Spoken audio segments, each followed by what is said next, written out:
আসসালামু আলাইকুম ভিউয়ার্স, আমি জাহিদ হাসান চলে আসলাম নতুন একটি ভিডিও টিউটোরিয়াল নিয়ে। আজ আমরা দেখব কিভাবে পিকচার্ট এবং টুলউইজ অ্যাপ দিয়ে ওয়েল ফটো পেইন্টিং এডিটিং করা যায়। তাই বেশি কথা না বলে চলুন ভিডিও শুরু করা যাক।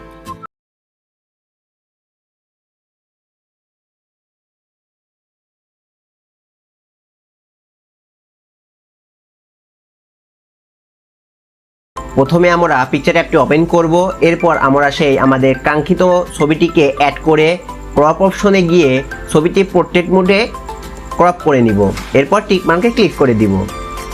এরপর অ্যাড ফটোতে গিয়ে আমরা আমাদের মডেলের ছবিটিকে অ্যাড করব।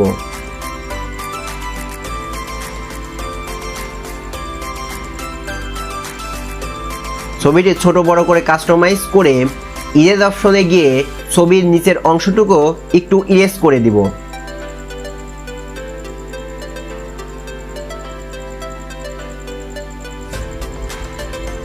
অপাসিটি একটু কমিয়ে হার্ডনেসটা কমিয়ে আমরা ছবির নিচ থেকে কিছু অংশ রিমুভ করে দিব।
এরপর আমরা ছবিটিকে ছোট বড় করে সুন্দর করে কাস্টমাইজ করে টিক মার্কে ক্লিক করে দিব।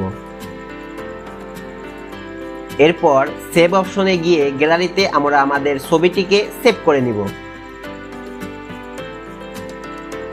এরপর সরাসরি আমরা টুলউইজ অ্যাপে চলে যাব।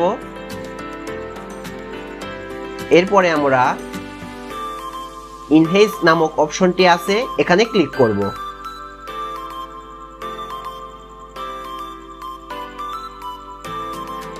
এখানে গিয়ে শার্পেন নামক অপশনটি আছে, ওখানে ক্লিক করব। এরপর এডস অপশনে দিয়ে আমরা ছবিটিকে ঠিক করে টিক মার্কে ক্লিক করে দিব। এরপর আবার শার্পেনে যাব এবং জেনারেলে গিয়ে আমরা ছবিটিকে সিলেক্ট করে টিক মার্কে ক্লিক করে দিব।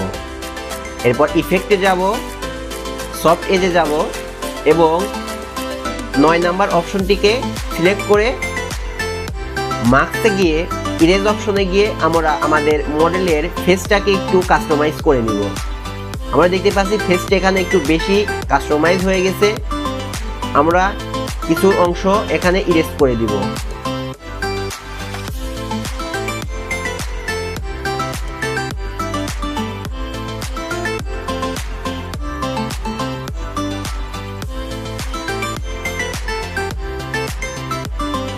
এরপর টিক মার্কে আমরা ক্লিক করে দিব।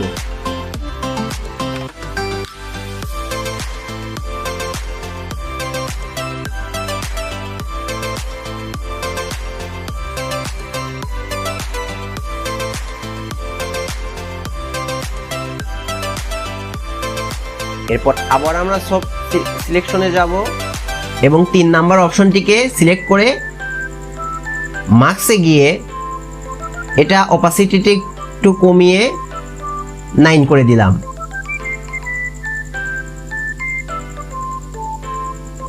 এটা আমরা 7 to 9 অপশনটিকে রেখে ক্লিক করে দিব। এরপর আবার ইরেজ অপশনে গিয়ে আমরা চোখের অংশটুকু ভালো করে রিমুভ করে দিব। এরপর টিক মার্কে ক্লিক করে দিব। তো তৈরি হয়ে গেল আমাদের সেই কাঙ্ক্ষিত মানের ওয়েল ফটো পেইন্টিং এডিটিং প্রসেসটি। যদি ভিডিওটি আপনাদের ভালো লেগে থাকে অবশ্যই লাইক কমেন্ট করতে ভুলবেন না এবং এরকম আরও অনেক এডিটিং বিষয়ে পেতে আমাদের অবশ্যই চ্যানেলটিকে সাবস্ক্রাইব করে আমাদের পাশেই থাকবেন। ধন্যবাদ।